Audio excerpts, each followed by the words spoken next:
In this section, we will talk about functions. So first thing I want to mention is what's called a relation.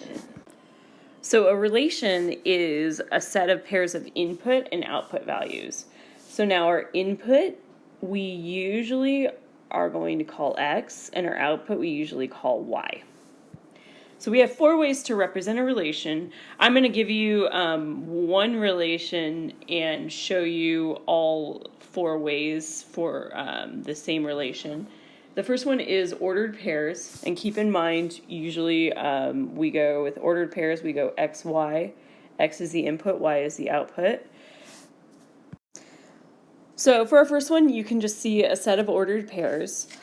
The second one, a mapping diagram, I organize my ordered pairs in a different way. We know that -3, that input goes with the output of 4. 3 goes with the input of -1. 4 actually has 2 outputs, -1 and 3. So I'm hoping you can see that this is the same relation that I have for both of them. Next way we see it, you've probably seen the next two a bunch of times, so I'm not going to talk about them for too long, but the table of values and graph. So you can see my table of values, you can see my graph. I do want you to point out that the input 4 has 2 outputs, and actually the output -1 also corresponds to 2 inputs. We're going to worry more about that, what's going on with 4, the fact that it has 2 outputs. I'm going to talk about that in just a second. So a function is a relation in which each element of the domain corresponds with exactly one element of the range. Basically what I mean by that is every x has only one y that goes along with it. You'll notice that this thing above is not a function. And the reason it's not a function is because the x value of 4 has 2 y values that go along with it. So first example, I asked which of these are functions. Go ahead, pause and give that a try. So for number 1, actually this is a function.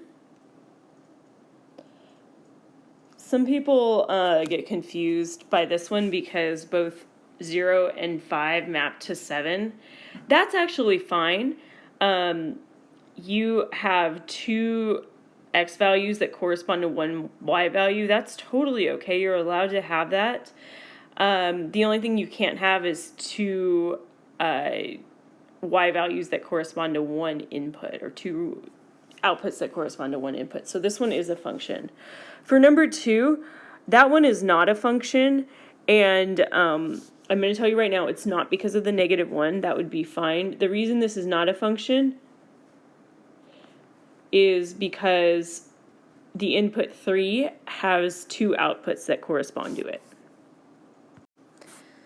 So for number 3, I asked you, does x squared plus y squared equals 1 define y as a function of x?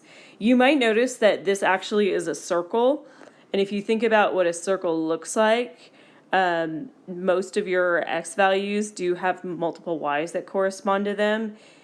So you might be able to figure out right away that it's not a circle, that it's not a function. However, I'm going to show you how to do this using algebraically.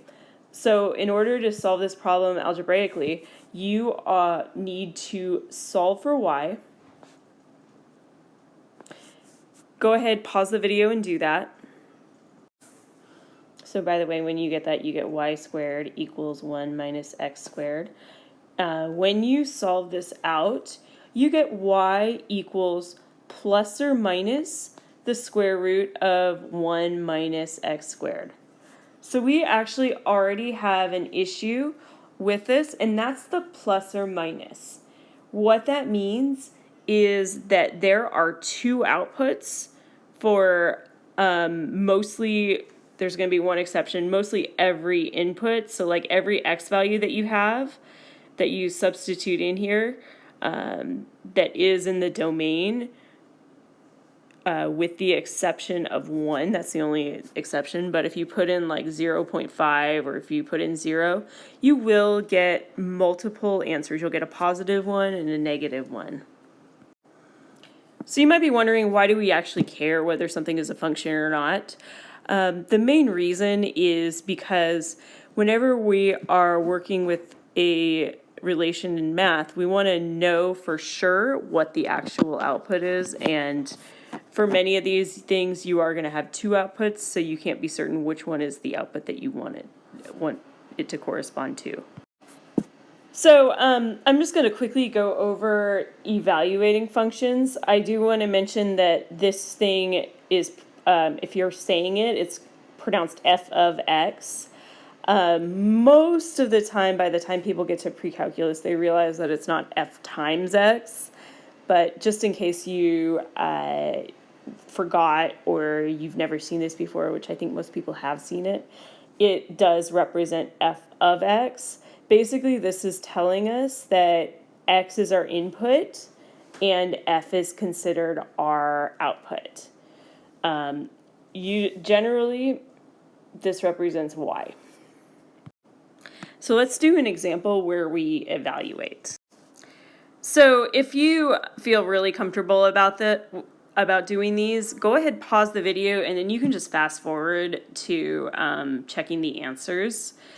Otherwise, I'm going to actually go over them. So for number 1, we are going to substitute in 3 for x.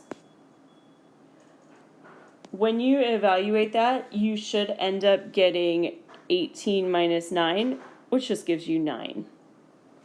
For number 2, this one it looks a little bit weird, but all you're doing is you're keeping f of x in there. Then you're going to substitute in what you got for f of 3. You have two options here. You can either add plus 2 times 3 squared minus 3 times 3, or you can just notice that you found f of 3 in the previous problem, so we just write minus 9. For number 3, all we're going to be doing is substituting in a for x. You don't really have to do anything more than that. This is my answer. For number 4, all you're going to be doing here is rewriting the original function, and then we have minus 3.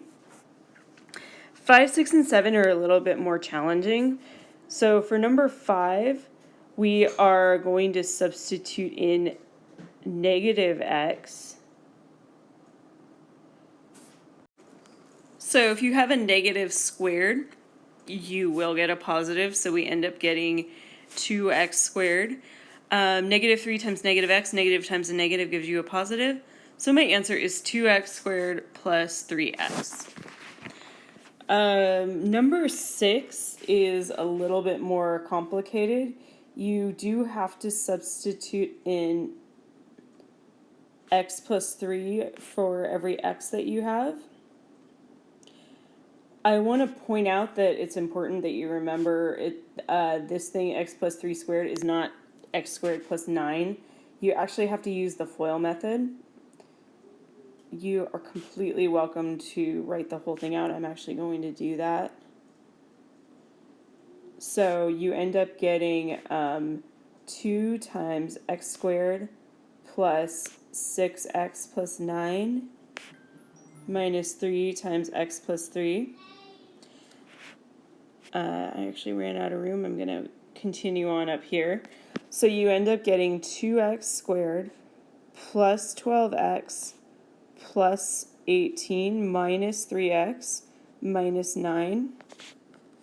Then you just combine your like terms. That gives us 2x squared plus 9x plus 9. So number 7, all we're going to be doing there is putting a minus there in front of our 2x squared minus 3x. That gives us negative 2x squared plus 3x, and that's my answer for that one.